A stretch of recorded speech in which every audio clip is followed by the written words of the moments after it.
What up, big kids? Here's your spoiler review of the Avengers Age of Ultron. If you haven't checked out my non-spoiler review, click in the link in the description or on the annotation.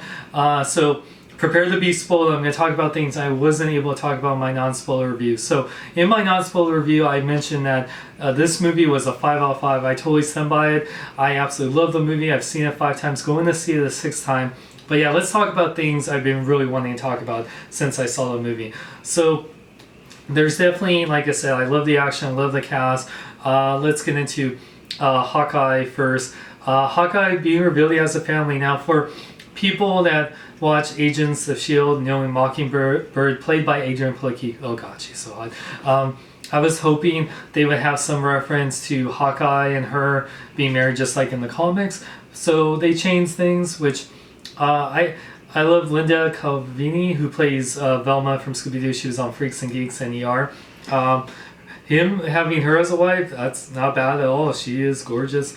So I did change things, which I didn't mind. I love that Hawkeye had a family, and I love the little nod that his son was being called Nathaniel Petro Barden, which I'll get to that in a bit. So I really like Hawkeye having a family. That really gave him a lot of depth, and he was such a great character. Probably one of my I always loved Hawkeye before these movies. I always loved him back in the Iron Man cartoon and the comics, and of course Avengers Earth's Mightiest Hero. So yeah, I always loved Hawkeye. I love archers, and yeah, he's just awesome. So let's get into some big spoiler territory. So once again, spoiler. There's definitely some major deaths in here. Let's talk about one death that doesn't get talked about that much. Baron Strucker. I felt like he was wasted a little bit. I feel like I got to know him more in the after credits of Captain America: The Winter Soldier. I really felt like there was so much more potential of him. He's one of those side villains just to set up the main villain with Ultron. I felt like they didn't need to kill him.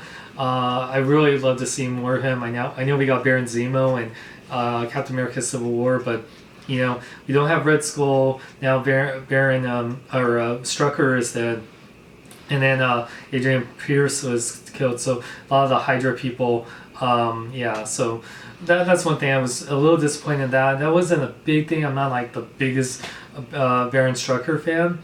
But still, I just felt like he was underutilized. He was just more of a plot device for, the whole Hydra, takedown and everything.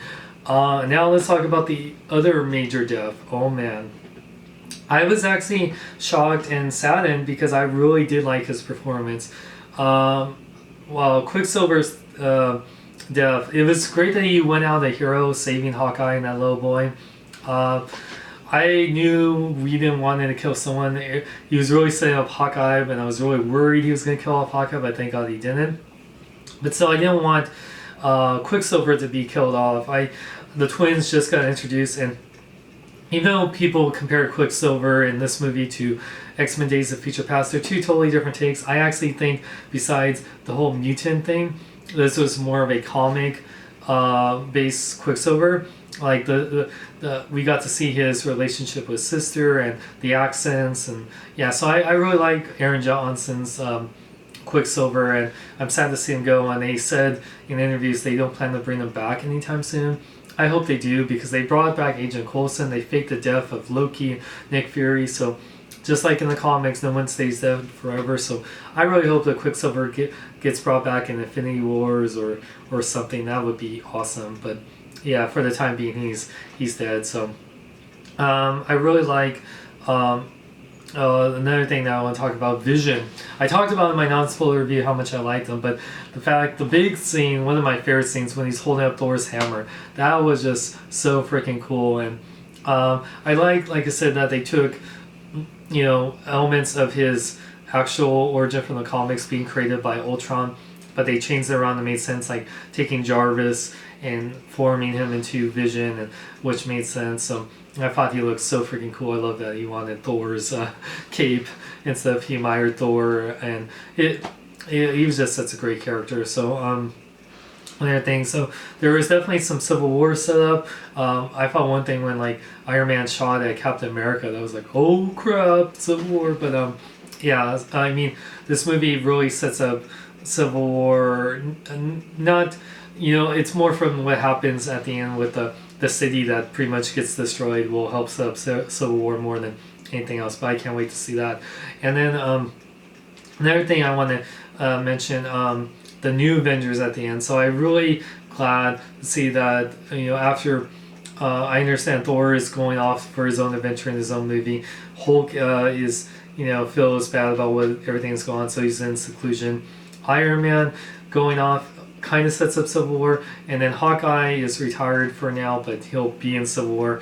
And then so to take place of all of them, we had Scarlet Witch, Vision, War Machine, which he was pretty badass in the movie, and Falcon, which was really excited to see. And I heard that Ant-Man's going to be in Civil War too, so I'm really excited to see all of them in Civil War. Civil War is pretty much going to be Avengers 2.5. I'm just very excited, and we're going to have Black Panther and Spider-Man. Oh, it's going to be so cool. So yeah, I mean, I really love this movie. I thought I really teared up with Black Widow talking about that she couldn't have a kid, that they sterilized her, and people were saying, oh, she's so weak because she wants a family. No, why is wanting a family or just having the choice, and that's the big thing, the choice of wanting a family, make you weak? You're trained, or you're turned into this like monster. She was talking about she was a monster because she was turned into, just an assassin and stuff. So that wasn't able that doesn't have the choice to have kids. So I thought that really humanized her. I really like seeing all this backstory with Hawkeye and Black Widow and Hulk. So I really loved it. Like I said, I really miss Quicksilver. I hope he comes back in some capacity, even in flashbacks.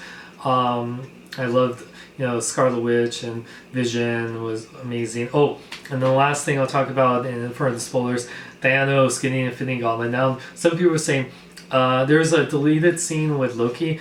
There could have been two things. One, either Thanos always had his own Infinity Gauntlet, and the one we saw in Thor was just like a fun Easter egg of their own version of the Infinity Gauntlet.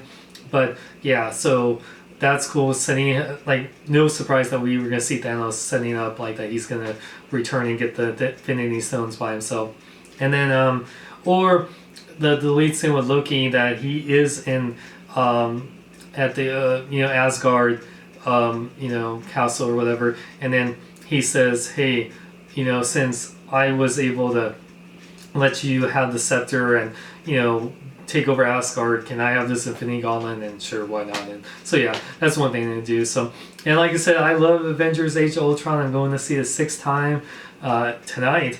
And yeah, I absolutely love the movie. I can't wait for the extended alternative edition on Blu-ray. And yeah, what do you kids think of all, what was the major shocking thing in the Avengers when Quicksilver died, when